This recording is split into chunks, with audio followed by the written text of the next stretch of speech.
Hello guys, broccoli കൊണ്ട് ഈ ഒരു സാലഡ് ഉണ്ടാക്കി കഴിച്ച് കഴിഞ്ഞാൽ പിന്നെ ഇത് ഞാൻ അഡിക്റ്റായി പോകുന്ന ഒരു ഐറ്റം കേട്ടോ. ഈ ബ്രക്കോളി കൊണ്ട് കിച്ചടി പച്ചടി തോരനെന്ന് വേണ്ട എല്ലാ ഐറ്റം ഉണ്ടാക്കി വൻ ദുരന്തത്തിലോട്ട് പോയ ഞാനായിരുന്നു. പക്ഷേ ഇങ്ങനൊരു സാലഡ് ഉണ്ടാക്കി കഴിച്ചതിന് ശേഷം ബ്രക്കോളിക്ക് അഡിക്റ്റ് ആട്ടോ. കുട്ടി പട്ടാളങ്ങൾക്കും വളരെ ഇഷ്ടപ്പെടുന്ന ഒരു ഐറ്റം കേട്ടോ, നല്ലൊരു ഗ്രീൻ സാലഡ്. അപ്പോൾ നോക്കിയേ, ബ്രക്കോളി ഗ്രീൻ പീസും എടുത്തിട്ടുണ്ട് ഇതിന് വേണ്ടിയിട്ട്.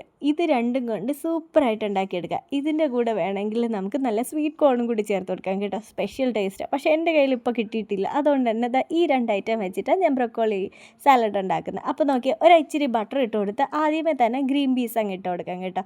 അതൊന്ന് ജസ്റ്റ് ഒന്ന് വാടി വരുമ്പോൾ തന്നെ നമുക്ക് ബ്രക്കോളി ഇട്ട് കൊടുക്കാം. ഒരു 5 മിനിറ്റിൻ്റെ പരിപാടിയേ ഉള്ളൂ കേട്ടോ. ഇത് ജസ്റ്റ് ഒന്ന് ചൂടാവുമ്പോൾ തന്നെ അതിലോട്ട് ഉപ്പും ഒരല്പം പെപ്പറും കൂടെ ഇട്ട് കൊടുക്കുക. ഇത്രയേ ഉള്ളൂ നമ്മുടെ ഇൻഗ്രീഡിയൻസ്. അപ്പോൾ നോക്കിയാൽ ഇവനെയും കൂടി ഇട്ട് നന്നായിട്ടൊന്ന് മിക്സ് ചെയ്ത് അടച്ച് വെച്ച് ഒരു 2 മിനിറ്റ് ഒന്ന് വേവിച്ച് കഴിയുമ്പോൾ തന്നെ ഇതിൻ്റെ വെള്ളം എല്ലാം ഊറി കിട്ടും കേട്ടോ. ഈ ഒരു വെള്ളത്തിൽ കിടന്ന് തന്നെ നമ്മളെ ഗ്രീൻ പീസ് എല്ലാം ഒന്ന് വെന്തും കിട്ടും. അപ്പോൾ നോക്കി, ഈ ഒരു വെള്ളം വറ്റി കഴിഞ്ഞ് കഴിഞ്ഞാൽ നമ്മുടെ പരിപാടി റെഡിയായി. നല്ലൊരു സൂപ്പർ സാലഡാട്ടോ. കുട്ടിപ്പട്ടാളങ്ങൾക്ക് ഇപ്പോഴേ ഇങ്ങനെയുള്ള ഗ്രീൻ സാലഡുകൾ ശീലിപ്പിച്ച് കഴിഞ്ഞാൽ നല്ലൊരു ഹെൽത്തി ഡയറ്റ് ആവും കേട്ടോ. അപ്പോൾ നോക്കിയാൽ സൂപ്പറായിട്ട് ഇത് ട്രൈ ചെയ്തിട്ടില്ലാത്തൊരു മസ്റ്റ് ട്രൈ ആട്ടോ.